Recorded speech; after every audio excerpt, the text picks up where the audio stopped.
What's up, outliers? Welcome to Performance Bites for bite-sized insights into complex subjects in health and performance. Today, we're going to talk about sauna. So I've already done one episode on cold or cold plunges, and so I felt it was appropriate to do the opposite in contrast with the sauna, especially since they are used usually together in contrast therapies. So sauna, I would say, has been popular for a very long time. When I say a very long time, I mean a very long time, like 2,000 plus years time, originating in Finland. Now, it's not very shocking to hear that it would come from the Scandinavian countries because usually when you think of like saunas, you think of Scandinavia. So I saw this thing that there's as many, if not more, saunas in Finland than cars. So let that sit in. It's very important to them in those cold nations. But it's not just important because it's cold there. It's important because of the health and wellness that comes from using sauna. It's actually quite impressive what the sauna is capable of. I personally enjoy sauna much more than I enjoy cold plunging for a couple of reasons. Now, obviously, cold plunging is uncomfortable. Saunas can be very uncomfortable as well. I'm just a little bit more well adapted to the heat, it seems. I sweat very well. I thermoregulate very well. My hypothalamus is like, boom, you're hot. You need to sweat. So that's, it's just something that comes easy for me. But cold plunging has always just been a little bit harder, especially with somebody that deals with Raynaud's. But it does help with the Raynaud's. So don't let that deter. However, so with saunas, there's a couple different types of saunas. There's a dry sauna, speaks for itself. Wet sauna also speaks for itself. And then near infrared sauna. So the infrared saunas are a little bit newer technology, and they're bringing in a light wave length, essentially, that is able to penetrate tissue and activate mitochondria. So mitochondria, powerhouse of the cells. So it's able to actually stimulate the mitochondria, which is really good for the body. Now, the thing about the near infrared compared to the dry or wet saunas is it doesn't get nearly as hot. So typically, if you're going to be in one of those saunas, they kind of max out 145 Fahrenheit. Meanwhile, the wet or dry saunas can get very, very hot, like 195. So, and maybe even higher if you keep pouring water on the wet one, increases that humidity. But with that being said, it's a little bit different of like a dosage of heat than if you were to be, in the dry or wet sauna when you're in that near infrared. So if you're somebody that maybe doesn't tolerate heat that well, maybe the infrared sauna is a better option for you. Just a little food for thought there. But essentially, when we go into the sauna, we are elevating our basal body temperature. So our core body temperature is going to elevate. That's the point of it. We need it to elevate to activate certain systems, and it's going to bring us up to a 100 to 103 degrees with our temperature, which is typically, if you're just like hanging out and you're rocking that temperature, you should maybe go to the doctor. You might be ill. But since it's a intentional stressor or a hormetic stress, that is the point of it. Because when we exercise, we also get an elevated body temperature. So that's not actually anything too scary to think about, because when you do go into the gym and you hit a hard workout, your body temperature elevates quite a bit. That's why you sweat. It's the body's way of thermoregulating. So with that being said, don't let that deter you. Be like, oh man, I'm rocking a fever. It's not quite the same, because as soon as you step out, you're going to obviously cool down and your body temperature is going to go back to normal. Now, with that being said, when we're in the sauna, obviously we're going to sweat a lot. That's that thermoregulation, but also we're going to get vasodilation, which is the opening of our circulation. So the blood's going to flow much more in the body than before. It's going to increase heart rate and then also blood pressure a little bit, which once again, just like exercise, but you get to sit there and it's not as grueling, or it could be, just depending on the person. Now, with that being said, the thing about saunas that is really neat is really kind of the heat shock protein that we get from being warm. And this happens when we exercise as well. We get heat shock proteins. But the heat shock proteins ultimately come in and protect the cells. They also do a really good job of repairing them. So it's basically like this free protein that is able to go protect other proteins. And that's a really cool thing to have in the body, because when we're doing stressful things, we're creating oxidation. And we hear about, like, eat your antioxidants and stuff like that. Antioxidants are because of oxidation. So the oxidative stress that occurs during these hormetic stresses that we're intentionally putting on ourselves, it's good to have basically a little bit of a protective mechanism during the processes that will keep those cells at a healthy level, essentially, and not just beat them to crap. So that's really good. It's obviously going to be good for the immune system as well, because those heat shock proteins help to aid in developing antigens in the immune system. Wonderful stuff. And in contrast to that, if we go back to the cold plunge, there is cold shock proteins, which operate fairly similar to the heat shock proteins. Obviously, one's just coming from heat and the other one is coming from cold. So just little tidbits on that. The mitochondria get a lot of benefit from sauna. So whether it's that red light, dry, wet, whatever, just heat exposure in general in a hormetic fashion is going to help build up tolerance to the mitochondria and actually help them produce more energy, which is that ATP, adenosine triphosphate, which is the main source of energy in our body. So that's a great thing. The more ATP we can have, that's a wonderful asset to gain from doing something like sitting in a hot box, essentially. Now, we also get autophagy. So autophagy is essentially like cellular cleanup. So it stimulates that process of autophagy, which also happens when we sleep. That's when our body basically comes in and cleans up like metabolic waste from our day, call it things like lactate and whatnot. It's really kind of a housekeeper for us, which is great because we need to get rid of what's in our system. And that's also a really popular thing with saunas is we hear that, it's a detoxification, in which there is a detoxification benefit to sauna, but not quite in the way that we think we're like sweating out detoxing, like we're getting rid of all the crap through our sweat. But what more so is it increases that autophagy. So then we can actually do the processes in the body to get rid of them. So it gets flushed through the liver, the kidneys, and then we expel it through using the restroom or, our spit and breath and stuff like that. Some of it does come out in the sweat, but it's not as much as you would think.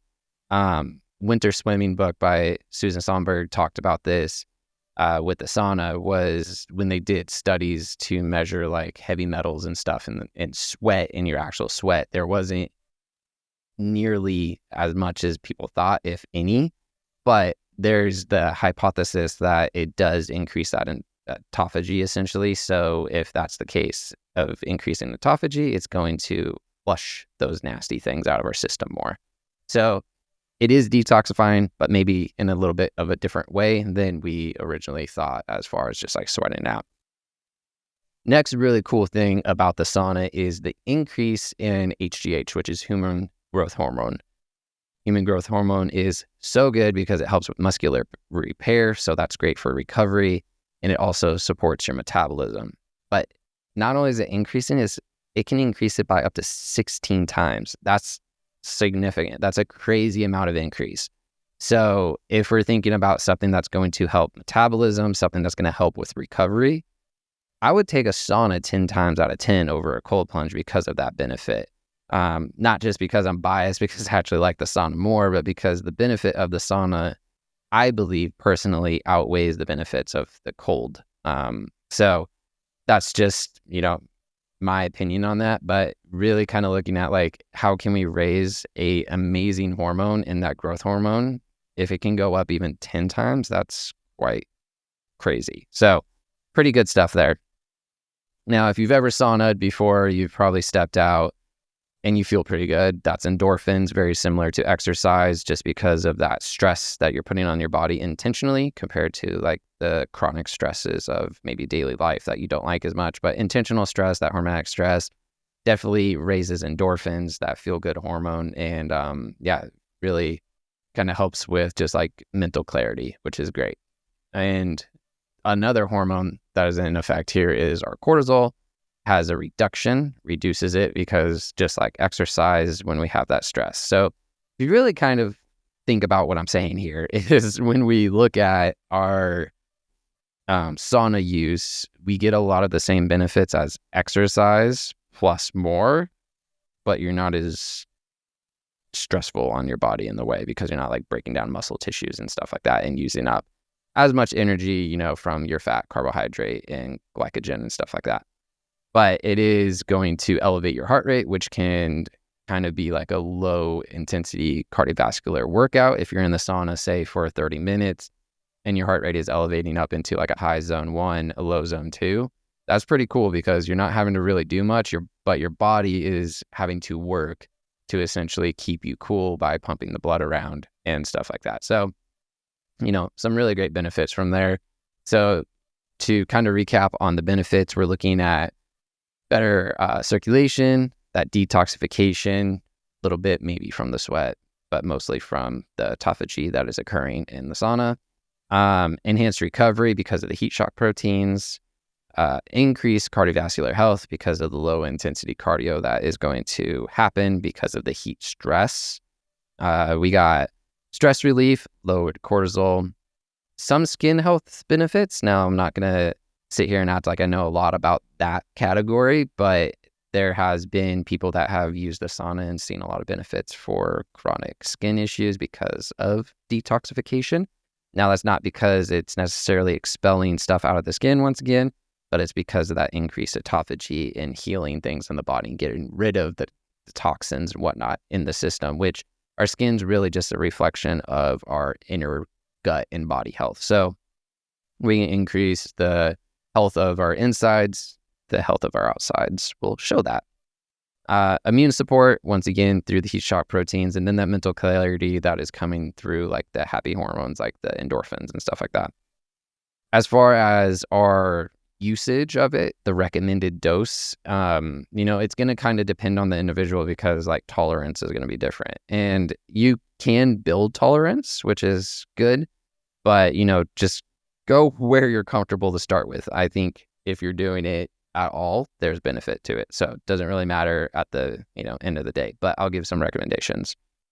Typically dry, wet, we're looking 3 to 5 times a week, which is quite frequently. You can almost do it every day, call it every day of the work week. You would be able to use it if you can tolerate it.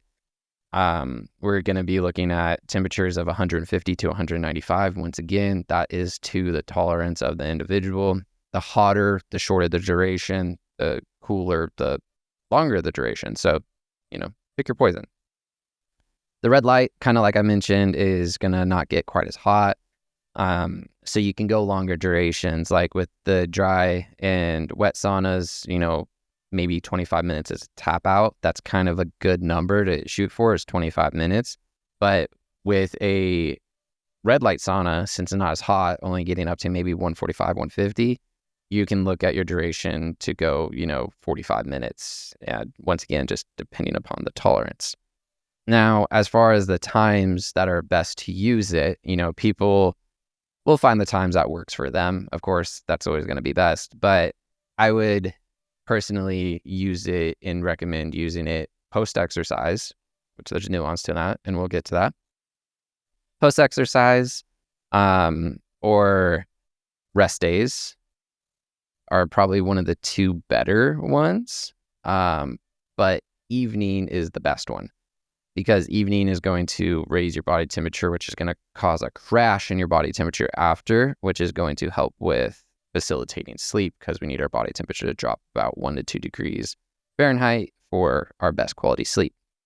But jumping back to the post-exercise use of sauna, there's been some talks from some individuals that say that it's not good to do it post-exercise because you're already dehydrated and then you're going to only dehydrate yourself more.